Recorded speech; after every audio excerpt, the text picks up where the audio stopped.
מזמור לדוד,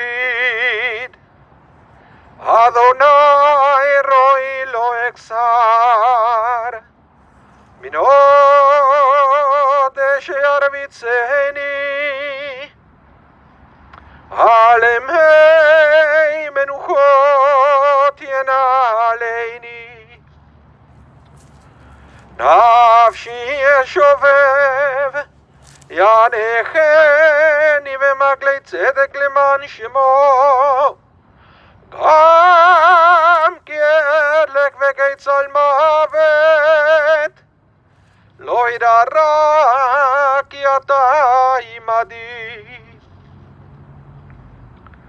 שבטך ומשענתך המה ינחמוני, תערוך לפני שולחן נגד צורריי, דשנת ושמן ראשי כוסי רוויה.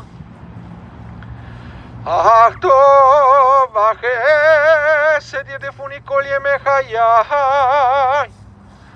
ושבתי בבית אדוני לאורך ימים.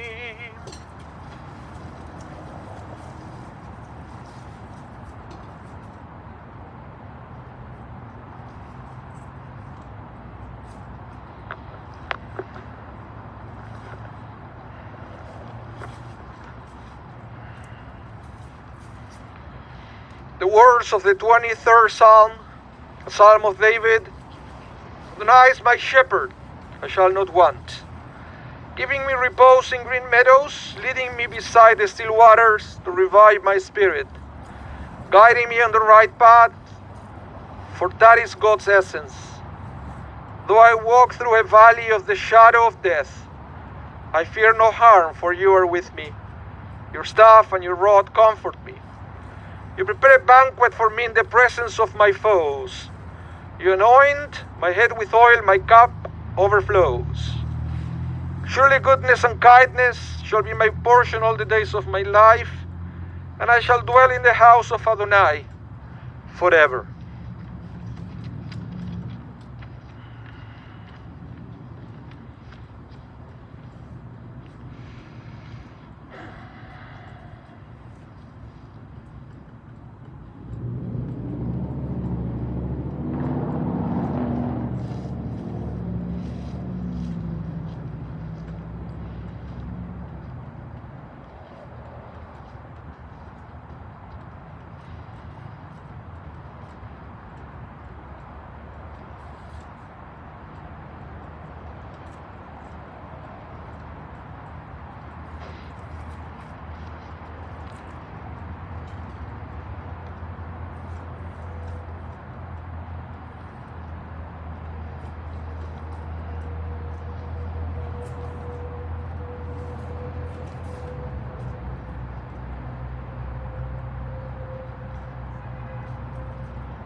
welcome everyone who came out and also everyone who tuned in this afternoon. For those of you who don't know me or don't recognize me behind the mask, I'm Rabbi Aníbal Mas from Congregation Share Zedek, and it is the greatest honor to be here, being the one officiating the funeral service of Lois Ackerman, Zichronah Libracha, of blessed memory. She was known also to the Jewish people by her Hebrew name, Liba Bat Yehuda Vegital, Zichronah Libracha. She was the daughter of Edward and Gertie of blessed memory, the wife of the late Sidney Ackerman of blessed memory, the sister of Elaine and Cy, Earl and Penny, sister-in-law to Harvey Ackerman, the mother of Ron, Karen and Jerry, Ruth and Tom. She was the grandmother of Milan, Jared, Cassie, Evan, Dustin, Tanner, and Aiden. Lois passed away on Shabbat day, March 13th, peacefully, after a long battle with cancer, and she was surrounded by family at the age of 83.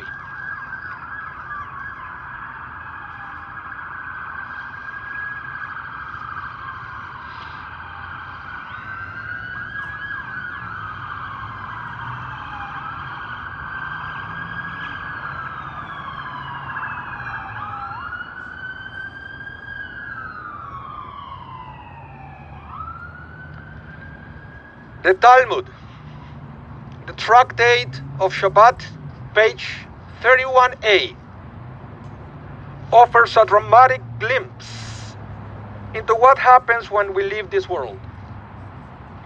It tells us that upon arrival at the gates of heaven, each person is giving a test, a sort of cosmic entrance exam, and is asked 6 questions. Number 1, did you do business with honesty and integrity?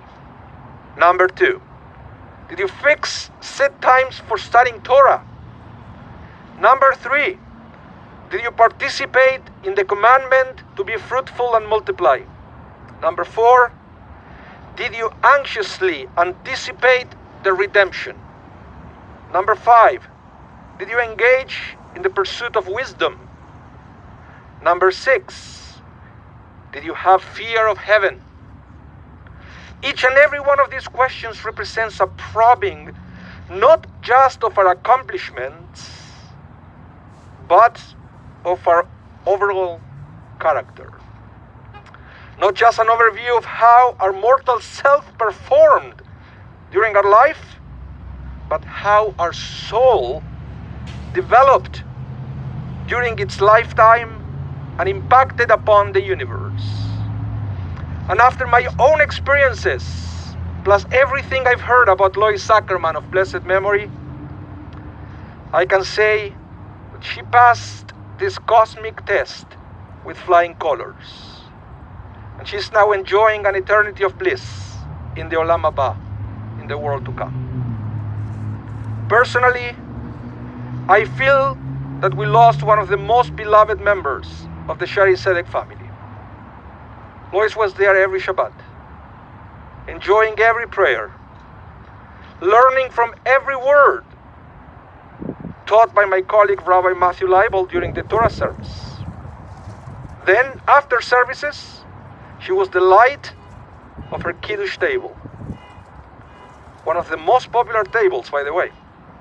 Everybody wanted to sit and laugh with her.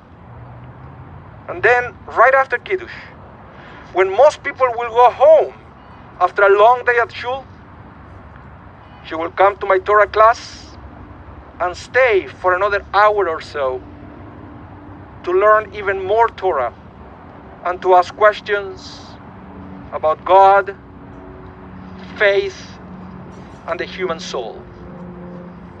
things that became very important to her in the last years. The COVID lockdown was a big blow to Lois' spiritual life. But, surprise, surprise, she didn't give up and connected to oral Shabbat services from her iPad. Even on the day of her passing, she was able to enjoy one last Shabbat morning service from her beloved Shari Zedek.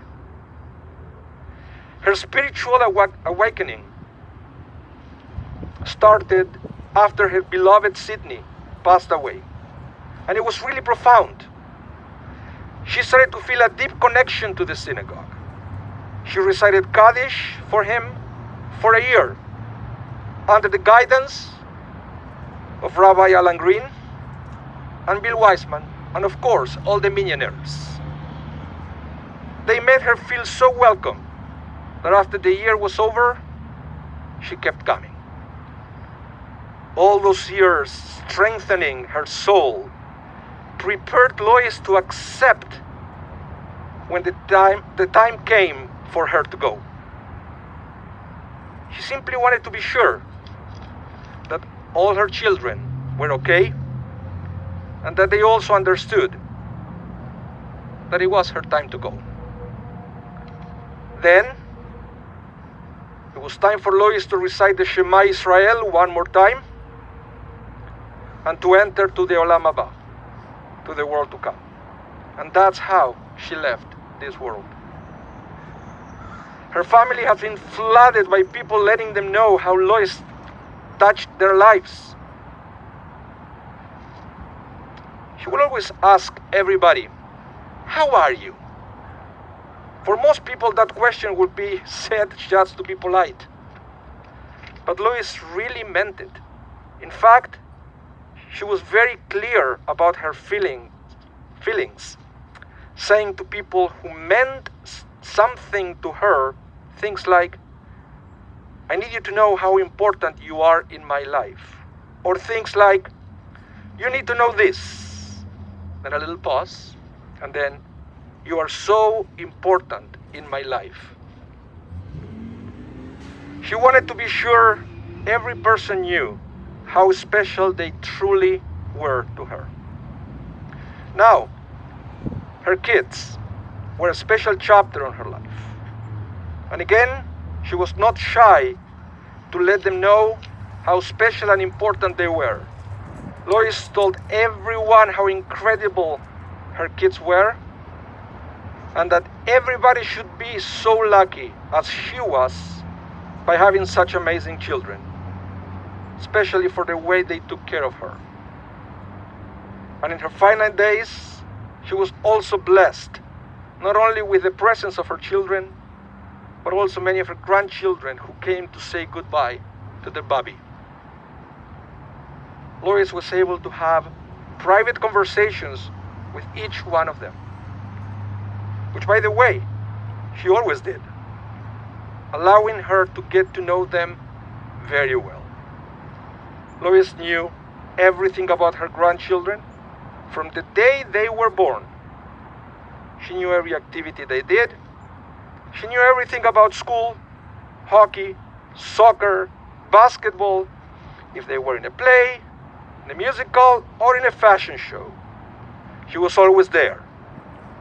She knew, and of course, she will tell everybody how great they were. And in return, they always wanted to talk to their Bobby and to benefit from her wisdom. It didn't matter what it was, whether it was about school problems, whether it was about anxiety problems. Lois was a great listener, and then always found a way to relate and to help them to calm down. This way, she became one of their best buds.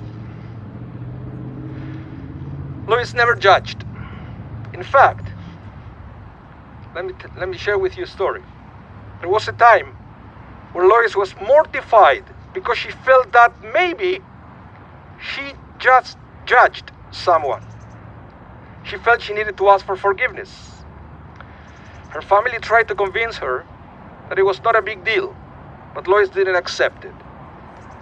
It was a big deal. She truly believed that people shouldn't judge. Instead,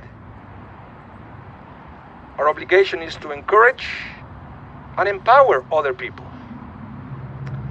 An example is how she encouraged her own children to succeed in life, even if that meant advising that they should go away from home to pursue their dreams.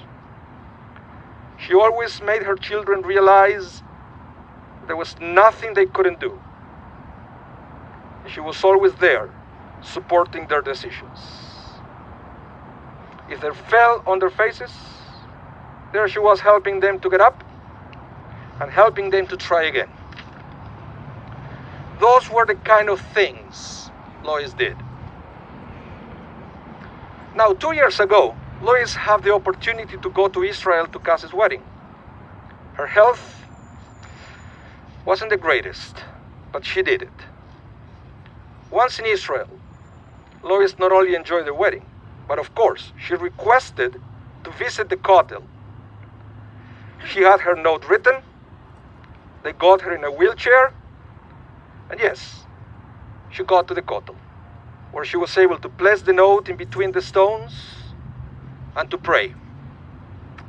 When she came back to Canada, she was very sick, but nothing took away the experience of that visit to Israel, where she was able to combine two of the most important things of her life: family and God. I still remember Aiden's bar mitzvah and how he worked extra hard to study all his Torah readings, and how he donated a big part of his bar mitzvah money to cancer care to make his baby happy and proud. Because family was important to Lois, and Lois was important to family. Lois was very close to her children's friends and her grandchildren's friends, and all of them called her Bobby. Everybody loved her hugs, the world-famous Bobby's hugs. She never held back on giving a good hug. People will say that to be enveloped in her warmth was unreal.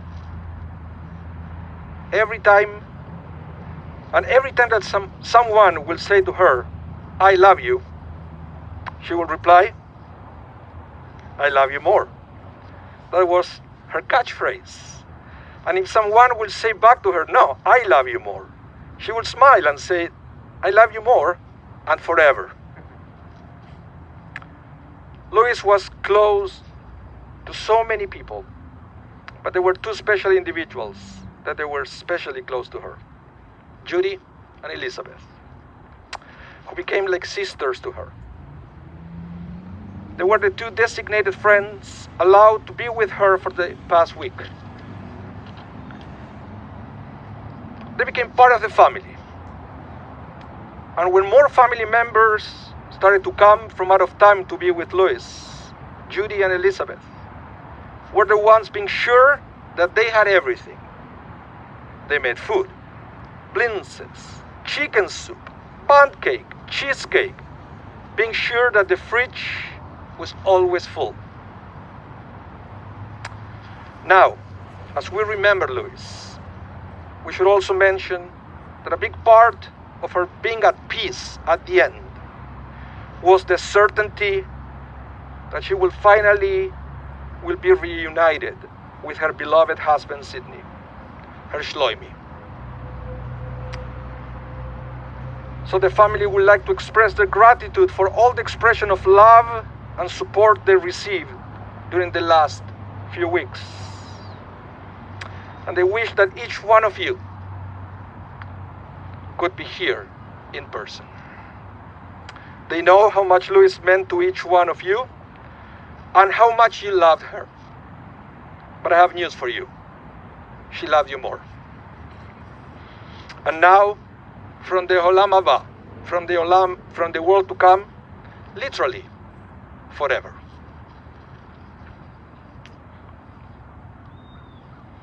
Going to continue now with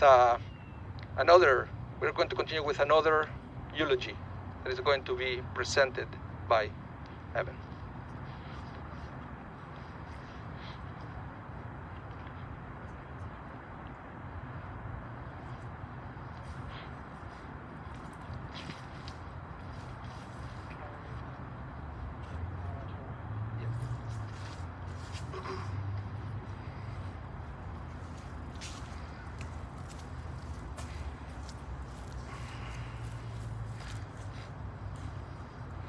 Thank you everyone for being with us today. On behalf of the Ackerman family, I'm going to eulogize my Bobby Lois. Bobby Lois, to everyone else, Lois Ackerman was a human being that is unparalleled in my life and in so many people's lives. She touched everybody she met with such incredible love, compassion. It's hard to put words to the level of character that Bobby Lois carried with her. She lived an amazing life, and she told us that. We understood that regardless of the struggle that she went through, that she had an incredible life, surrounded by her husband Sydney, her 3 incredible children, and 7 absolutely incredible grandchildren. She had it all, and she made sure that we knew that, so that when it was time for her to go and we were able to be there, we knew that she was going in peace and that she had made peace with everybody. People aren't always that lucky. We're not. We had time with Bobby that, we wish we could have had with so many others. And that allowed us to grieve with her and to move with her as she made her way to heaven.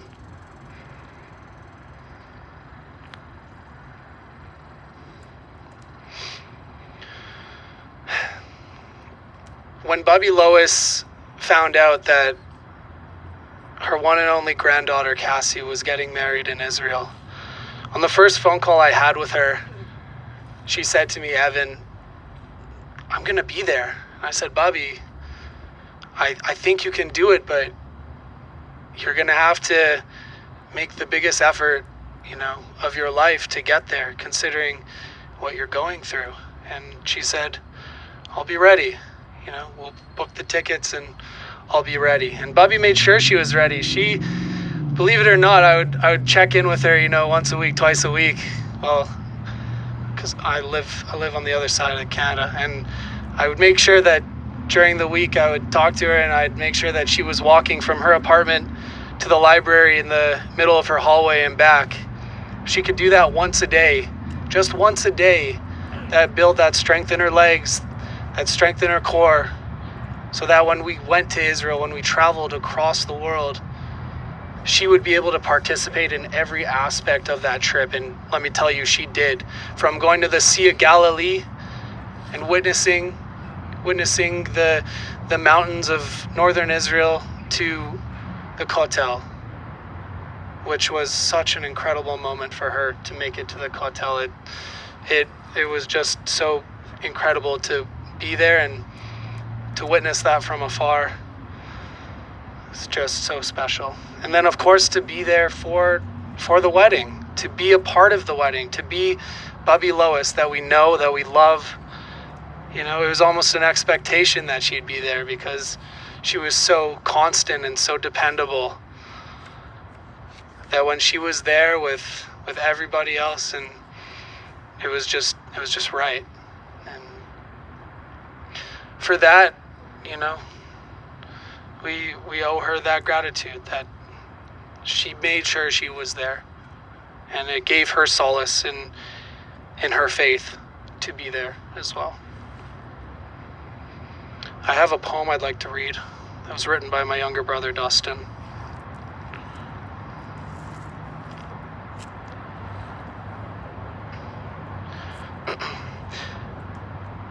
Hello. Death, it seems that we meet again. You keep taking friends that I'll never see again. I guess they gotta leave. But if we pretend that they never left, well, we're gonna see them then. She's always gonna be with us. Zadie's always gonna be with us. But they are now together. And as hard as it is to let go, Bubby allowed us the time to make sure that we would know, first off, that she will always be with us, but that, most of all, she was at peace. And she did this on her terms. To everyone else watching and listening, we thank you greatly for being here in these times of an uncertain moment, but the future looks good, and we will be together over Zoom, and hopefully in the near future we'll be together in person. Thank you.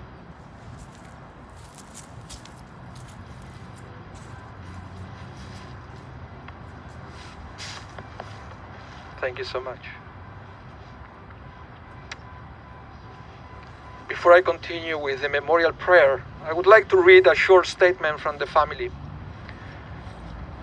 It says, "We would like to thank Dr. Tan, Kim, and Dewey, and nurses from Cancer Care Manitoba, her family doctor, Terry Saikovsky, the palliative care team, home care workers, and our private support workers, and Mary Beth Gibson. Her friends and family were everything to her, and they have all supported us and Mom over the past 5 years battling cancer. We couldn't have made it through the past year or the last 8 weeks without Auntie Elizabeth Posen, our Mom's dearest friend Judy Chirac. Those others who have helped us know who they are, we love you all. Also, donations on Lois' memory could be made to Cancer Care Manitoba or to Congregation Shari Zedek.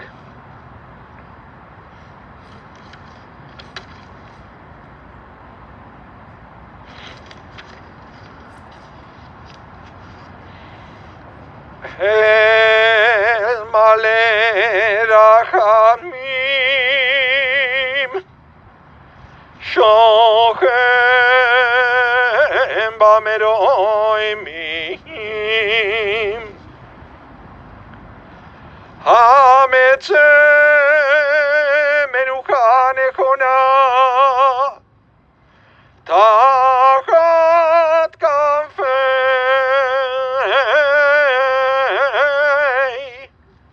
hashechina ומעלות קדושים, קדושים וטהורים, כזוהר הרקיע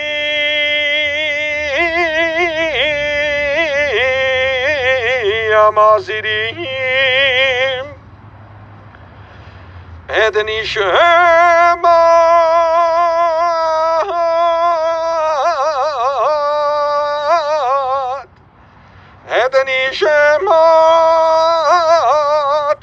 לבבת יהודה וגיטל שהלכה לעולמה בעבור שאנחנו מתפללים בעד הצקרת נשמתה וגן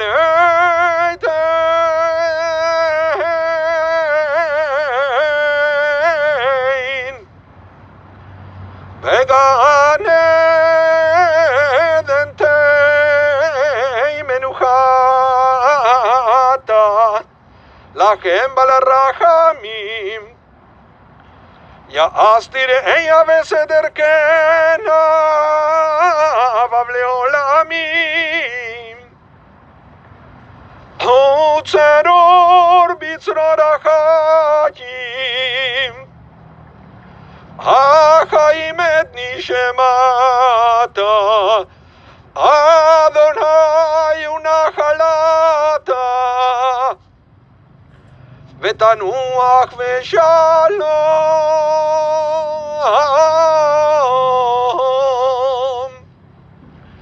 על משכבה,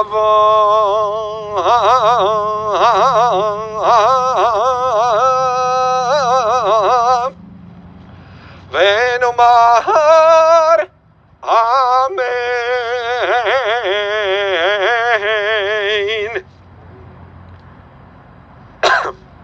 Exalted, compassionate God, grant infinite rest in your sheltering presence among the holy and pure to the soul of Lois Ackerman, who has gone to her eternal home. Merciful One, we ask that our loved one find perfect peace in your eternal embrace. May her soul be bound up in the bond of life. May she rest in peace. And let us all say, Amen. Please join me now in the recitation of the words of comfort, the words of the Mourner's Kaddish.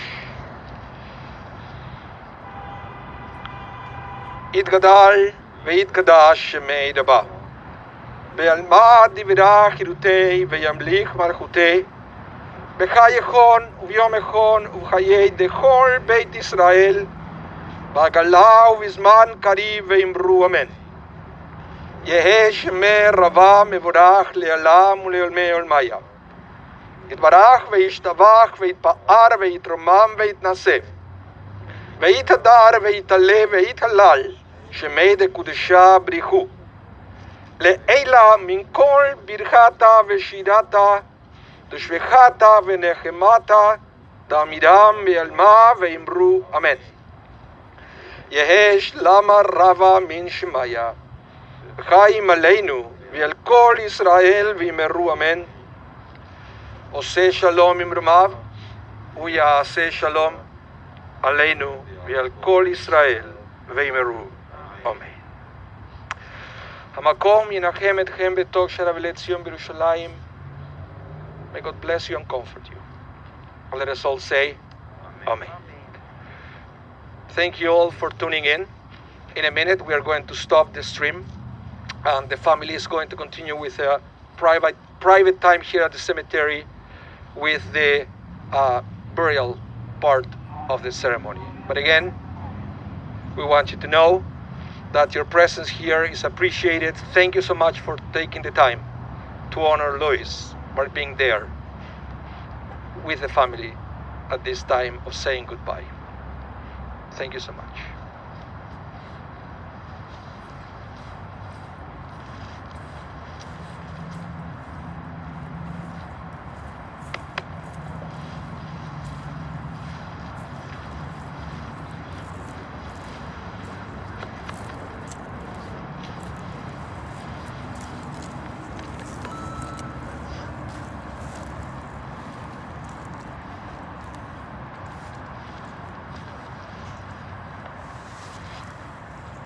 Everybody excited.